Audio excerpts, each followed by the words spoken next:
Guys, I'm Layla. Welcome to Raid Lore Stories. Today's lore story is going to be for Lyssandra, going along with Call of the Arbiter. She is one of the ones mentioned for Elaine in the High Elves lore, so I hope you guys enjoy her in-game lore. The Palace of Arabia is no stranger to the beautiful and the powerful.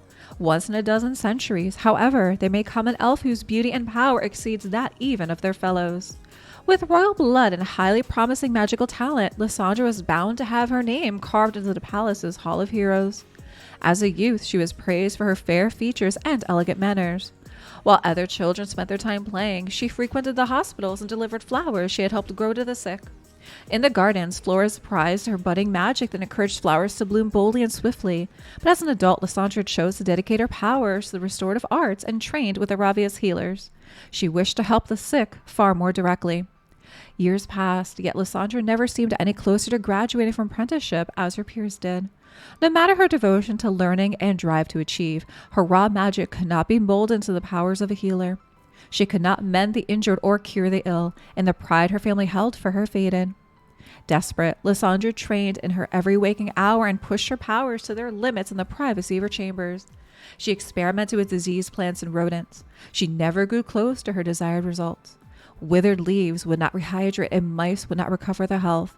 Her only successes remained in how quickly she could nurture a seed to sprout.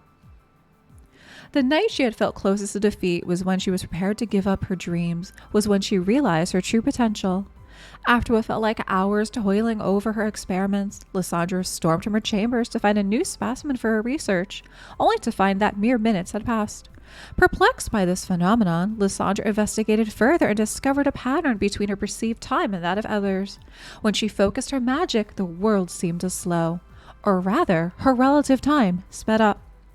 Small though her influence was on something as vast as time, Lyssandra's powers allowed her to distort it for herself and the other living beings, such as helping a plant to mature as if a season had passed in the span of a few hours.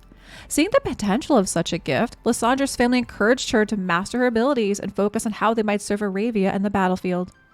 Lyssandra was made to attend training drills where she would extend her power to affect ranks of soldiers. She could reliably support small groups, slowing their passage of time and making them appear to their foes as dazzling blurs, or contrarily, speed a foe's relative time and trap them in liquid motion to render them easy targets.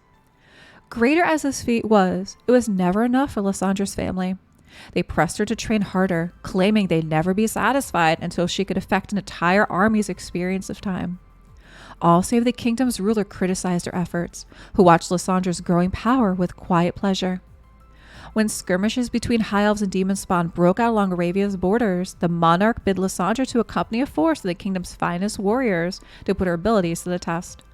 One did not need an army of blades when a swift, masterful few would do, their majesty reasoned. On the eve of a first battle, Lyssandra was sick with fear, and her companions berated her pitiful trembling and bemoaned she would surely be a liability on the battlefield. The following day, when steel clashed and bodies fell, Lyssandra wished she used her powers to flee. But when she saw a demon spawn preparing to strike one of her companions in the back, she instead slowed the monster and shouted a warning to her ally. The warrior cut through his opponent and spun around. Before him was his attacker, seemingly all but frozen. The elf sliced the monster in two. In that moment, Lyssandra's strengths became apparent to her fellows. After every raid they were sent to quell, the warriors shared tales of how they had once feared battle, yet no longer did. They invited Lyssandra to sit around their fires at night and shared food and merriment and trained her to perfect her fighting techniques. Soon, stories of an unstoppable elven detachment were rife, and Lyssandra had forged an unbreakable bond with her fellow warriors. Lyssandra's skills have only improved over time, and with experience she became one of Arabia's greatest generals. A graceful leader, she does not shun the meek or cowardly, but bestows upon them a power to inspire their hearts and fight on knowing they can overcome their fears as she did. She knows that with the right support and motivation, anyone can become a great warrior. What a nice story for Lyssandra. I kind of like how they shifted this one a little bit, pun totally intended, when they start talking about her ability to affect time, either between, her allies or against opponents. I think that's so neat that they added that. Guys, drop me some comments down below what you think of the lore story for Lyssandra, and thanks so much for watching.